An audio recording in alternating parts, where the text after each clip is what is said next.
आज ना मी जेवणामध्ये भोपळ्याची भाजी आणि भाकरी केल्या होत्या. तर आईने मला ही भोपळ्याची रेसिपी सांगितली आहे, त्या पद्धतीने आज मी बनवली आहे. तर म्हटलं चला आता तुमच्यासोबत हे शेअर करून बघूया. तुम्ही भोपळ्याची भाजी कशी करता मला कमेंट करून नक्की सांगा. तर सगळ्यात आधी ना मी इथे एक दुधी भोपळा चिरून घेतला होता आणि त्यामध्ये अर्धी वाटी हरभरा डाळ टाकून ना याला 15 ते 20 मिनिट शिजवून घेतले आहे आणि याला आता मॅश करून घेते. तर अशा पद्धतीने तुम्ही याला मॅश करून घ्यायचे आहे, जेणेकरून आपला भोपळा ना असा एकजीव होतो. तर इथे तुम्ही बघू शकता. तर सगळ्यात आधी ना मी कढईमध्ये तेल ओतले. तेल मी जास्त घेते कारण भाजीवरती कट आला ना तर भाज्या खूप छान दिसतात आणि छान खमंगही लागतात. तर तेलामध्ये जिरी आणि मोहरी टाकून घेतलेली आहे. आता ती व्यवस्थित तडतडली गेली पाहिजे. आणि इथे मी हिरवी मिरची, लसूण, कोथिंबीर, अद्रक आणि जिरे टाकून ना ही पेस्ट बनवून घेतली आहे. हे आपण तेलामध्ये घालूया. आता तुम्ही ना तुमच्या टेस्टनुसार कमी जास्त हिरवी मिरची घालू शकता, कारण आमच्या इथे काय होतं, छोटा विहानला जास्त तिखट आवडत नाही किंवा तो खातही नाही, त्यामुळे मी अशा पद्धतीने कमी तिखट टाकून भाजी बनवते.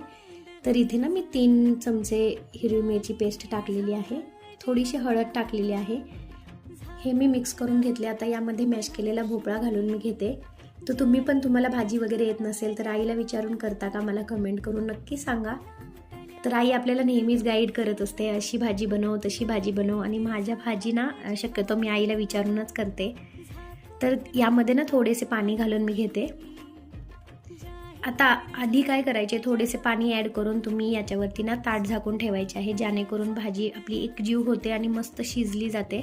तर यामध्ये मी चवीनुसार मीठ घालून घेते आणि 5 मिनिट याला असे झाकण ठेवून देते. तर तुम्ही देखील अशी भाजी करून बघा आणि मला कमेंट करून नक्की सांगा तुमची भाजी देखील कशी झाली आहे.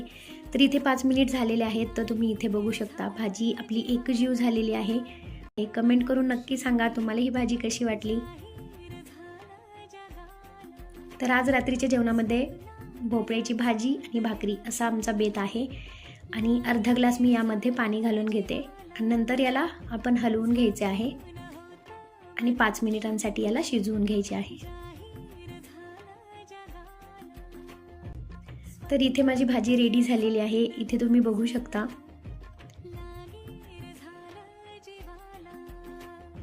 आमच्याकडे ना या भाजीवरती भाकरी खातात, तर मी इथे भाकरी देखील बनवून घेतल्या आहेत.